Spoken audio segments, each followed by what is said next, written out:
বাংলাদেশের মসনদে টিকে থাকতে পারলেন না। আজকে বলে দিতে চাই, জামাতে ইসলামের ব্যাপারে যারাই আবার নতুন করে কথাবার্তা শুরু করবেন, ইতিহাস দেখে শিক্ষা নেবেন। ইতিহাস যদি শিক্ষা না নেন, ইতিহাস কাউকে ক্ষমা করবে না।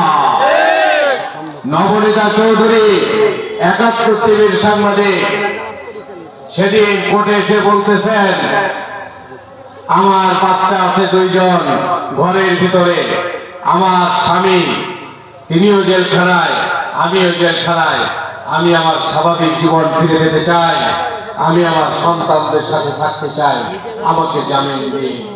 নবনীতা চৌধুরী, তোমাদের কি কি মনে পড়ে 2013-14 সালে ৭১ টিভিতে বসে আমাদের দায়িত্বশীলদের ফাঁসির রায় হয়েছিল যেদিন, তোমরা কিভাবে উপস্থাপনা করছ? তোমরা তাদের সন্তানদেরকে তাদের কাছে ফিরতে দেওয়া নাই, জানাজা পর্যন্ত পড়তে দেওয়া নাই, তাদের লাশটা পর্যন্ত দেখতে দেওয়া নাই, তাদের পিতামাতার কাছে তাদেরকে যেতে দেওয়া নাই, তাদের অন্যায়ভাবে হত্যা করেছ। সেদিন তোমাদের সেই পৈশাচিক সাংবাদিকতা আমরা দেখেছি, সহ্য করতে পারি নাই, টিভির স্ক্রিনে তাকাতে পারি নাই।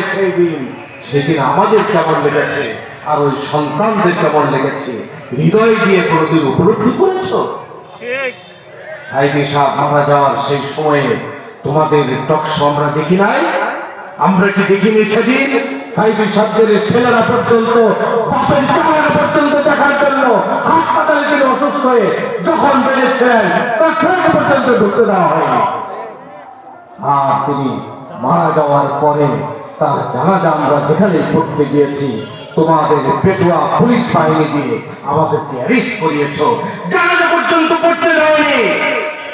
আমরা সেই দৃশ্যগুলি ভুলে যাই, ভুলতে পারবো না কোনোদিন।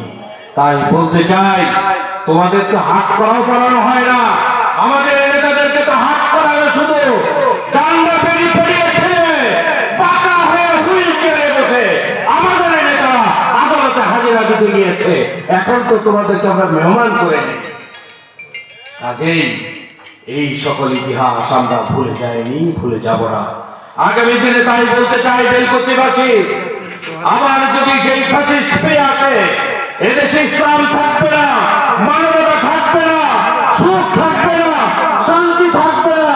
সময় এসেছে এদেশের সিদ্ধান্ত নেওয়ার, আগামী দিনের রাষ্ট্র কিভাবে পরিচালিত হব। সবাই ঐক্যবদ্ধ হয়ে আল কোরআনের রাজ আইনের মাধ্যমে সংসদে আল কোরআনকে প্রতিষ্ঠা করার মাধ্যমে এদেশে আবার ইসলামিক কল্যাণ রাষ্ট্র আমরা প্রতিষ্ঠা করতে চাই। বেলকুচিবাসী কি রাজি আছে? দিনের জন্য চৌহালিবাসী যারা এখানে বসে আছেন, তারা আগামী দিনের জন্য রেডি হয়ে যান। যে সুযোগ তৈরি হয়েছে, এই সুযোগের জন্য চৌহালির প্রত্যেকটি ভোট কেন্দ্রে ইসলামের পক্ষে রায় হয়। আল্লাহ তাআলা আমাদেরকে সেই তৌফিক দান করুন। ওয়া মা তৌফিক ইল্লা বিল্লাহ। আসসালামু আলাইকুম ওয়া রাহমাতুল্লাহি ওয়া বারাকাতুহু।